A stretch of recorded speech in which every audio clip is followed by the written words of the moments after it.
Do you guys want to know what's going on in the news? I don't.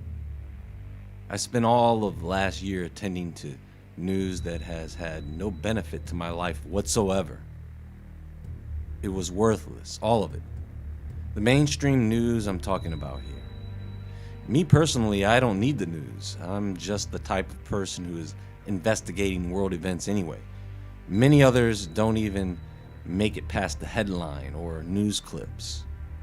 But we should understand that it is just another form of entertainment. You know, there is an old quote that goes, if you tell a lie big enough and keep repeating it, people will eventually come to believe it. Now, if you know who wrote that, good for you. You know your history. The point is, think about all the things that people have come to believe based on repetition. How many people have you heard have died, but some people think they are still alive due to what was repeated over and over? I couldn't imagine how many people who watch the news watch it and then roll with it. Not only that, they relay that information to their friends and family, and those people roll with it because they received the information from the news. So I think it is time we take a look at how the mainstream media works. Take a closer look at the mechanics, knowledge that is key to circumventing a big lie.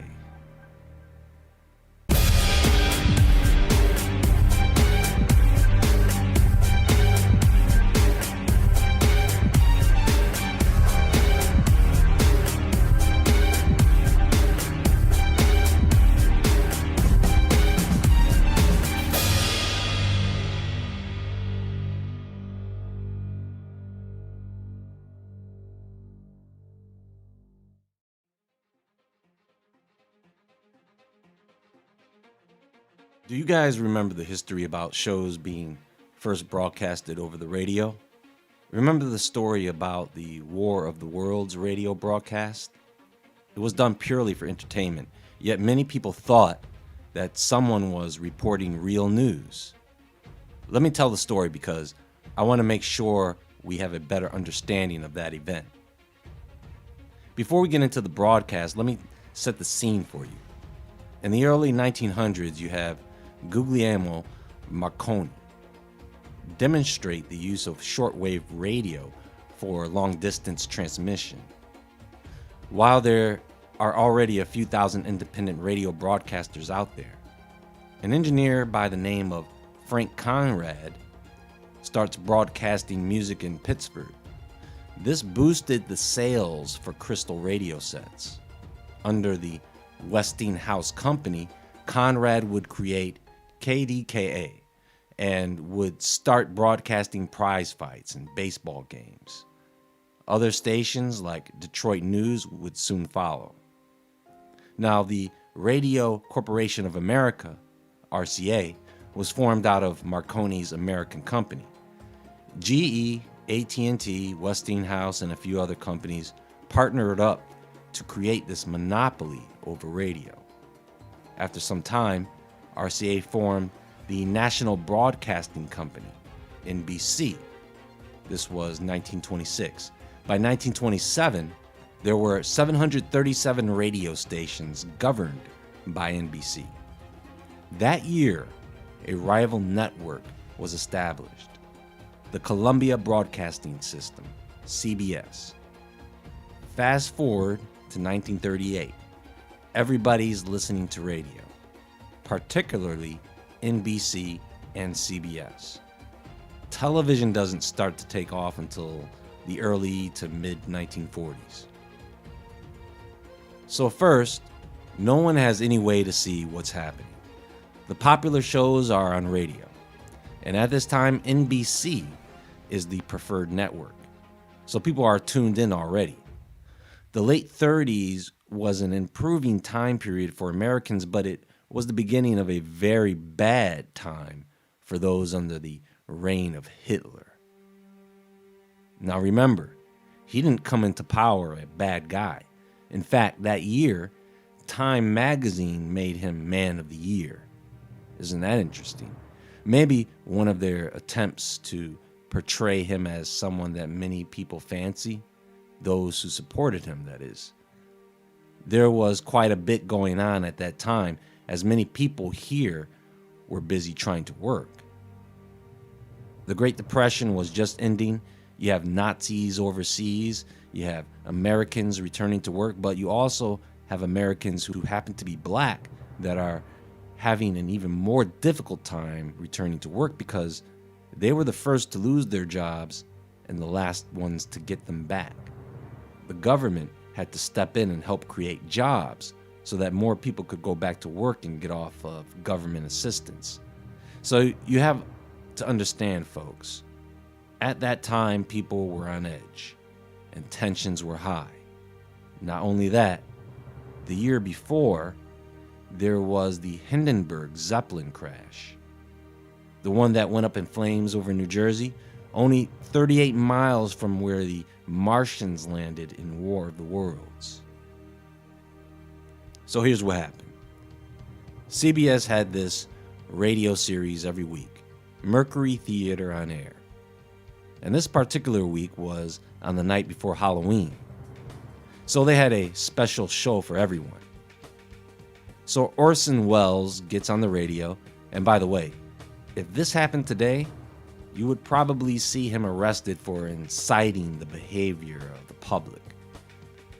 But this is 1938, and even back then, the broadcasting networks weren't stupid, just the people sitting at home. In the first few minutes of the broadcast, Orson Welles sets the scene of a story written by H.G. Wells way back, War of the Worlds. And his opening narration fades, and what you have next is a good 20 minutes or so of some random news bulletins with some classical music in between. I have to say, them doing that really gave a creepy vibe to the whole thing. It really had you immersed into what was happening. It was very believable if you put yourself in that time period, of course, because you can't look anything up. You can't double check to make sure what you are hearing on the radio is true or not. You can only call emergency lines. Do you see? So if you tuned into this broadcast late, how would you know what was happening was just a dramatization? And you guys have to go listen to it if you haven't heard the whole thing yet. It's about an hour. Anyway, most people were already tuned into NBC at the time because they had another popular show broadcasting at the same time. However, later in the broadcast, NBC started playing a song that apparently nobody liked. So everybody started changing the channel over to CBS, right in the middle of War of the Worlds. Yes, people flipped out. They were out. People tried to leave their homes, running out the house with washcloths on their faces because they didn't want to get gassed by the alien smoke. They were on the highways jammed. Other people got a hold of the news and passed it along, not really knowing what was going on. The police lines were full. There was a panic. And some bad things happened as a result of that. See, the thing is, after about 30 minutes into the broadcast, you realize that it's just a dramatization or act, because they take you out of that immersion. Once it goes from news bulletins and music to communications between pilots and military, I mean, you can hear the missile launch sound effects in the background. Then they tell everyone that it's just a show and take a commercial break. When they come back, Orson Welles finishes up with some more narration to end the story. And they apologized right then if anyone took the broadcast seriously. They didn't mean to do it, they said. It was something they wanted to do for the holiday. Anyway, people probably should have listened to the entire show, huh? When you think about it, folks, the fake alien invasion already happened. That media monster that was once radio, that was once television, that was once Hollywood, those media monsters are dead or dying. The internet of social media is the new monster. After last year's shenanigans, who still believes what they see put out by major networks? I think the real news left that scene a long time ago. With so many different mergers over time, with so many different entities, the freedoms of those networks are gone. Everyone is told what they can say and cannot say. And now here we are. A new beast has arisen. This is a system where anyone can broadcast what they want, but there are rules. There are terms and conditions, right? Terms and conditions that can be updated and changed anytime. They can delete undesirables. However, those people cannot just be stopped simply by banning their account, no. Their careers and reputations must go as well. Oh, and they are clever. My, they are clever. They've created a filtering system to help mitigate this issue. You see, for example, there is a platform that exists where people are constantly and consistently losing their careers, money, and reputations merely by engaging in that platform. I think they should call it, what did you say? Hey, have you tried this new app? What did you say? I didn't say anything. No, the app is called What Did You Say? Oh, right. Well, how does it work? Well, you sign up for an account, it's free by the way, and you just say stuff. And everybody can see what you say, and if someone sees you saying something they don't like, they can say, what did you say? And then you're on blast, you lose your job, your house, your wife, the dog dies, and the Cadillac is up for sale. Ah, social media. Listen, everyone, these entities that essentially own all media, they spend a lot of time and money to take over radio.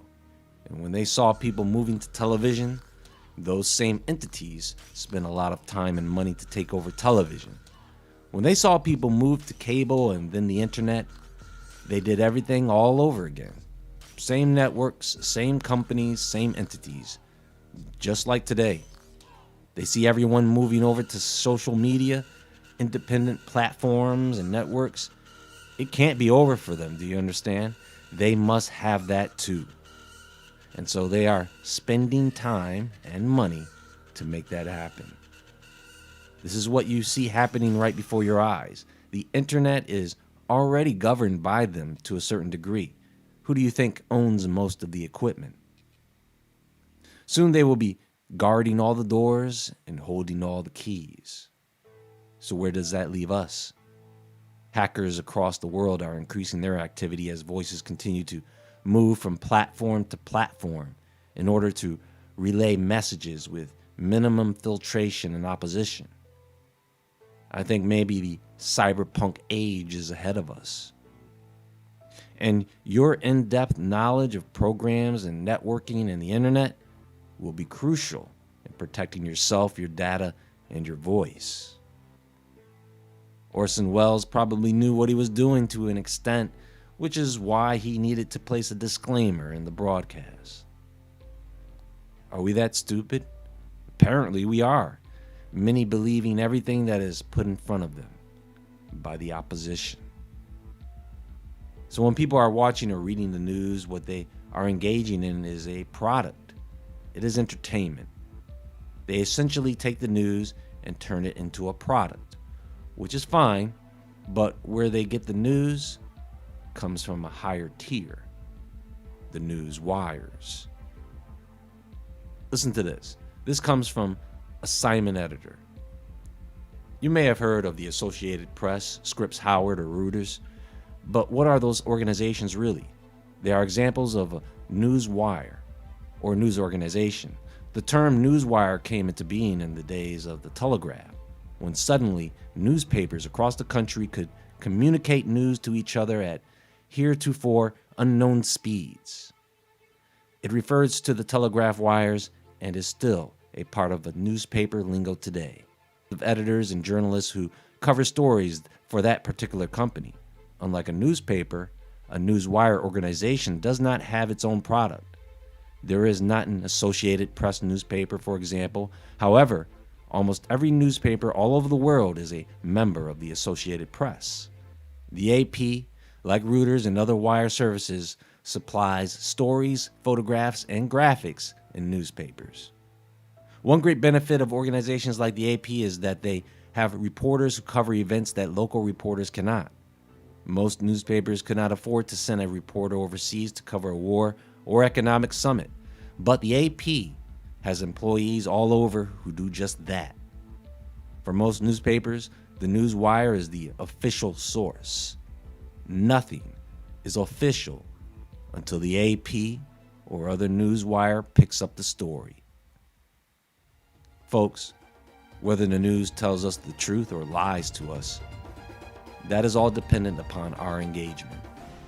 Unless the people or the government steps in, they tell us whatever we want to hear. If they are telling us lies and we don't tune in, then they'll start telling the truth just to increase their audience and vice versa. There is much more to come very soon, everyone. Stay tuned. Until then, be sure to visit woodwardentertainment.com and the Woodward Entertainment Store. Everyone, let's stay awake, let's stay aware, and let's stay safe from the takedown media monsters that exist amongst the wires of our social media lives. And I'll talk to you all soon.